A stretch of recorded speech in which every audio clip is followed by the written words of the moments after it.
Hello, in front of me I've got Kia Ceed. In this video I'll show you where can you find Toolset location.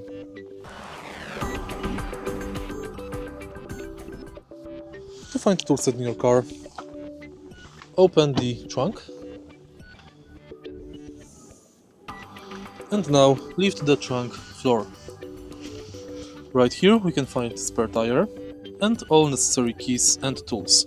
For example, lift, towing hook, screwdriver. On the right side we can find first aid kit. Here we can find special place we can hook something, for example fire extinguisher, and same on the left side, but without latches, only with spot here.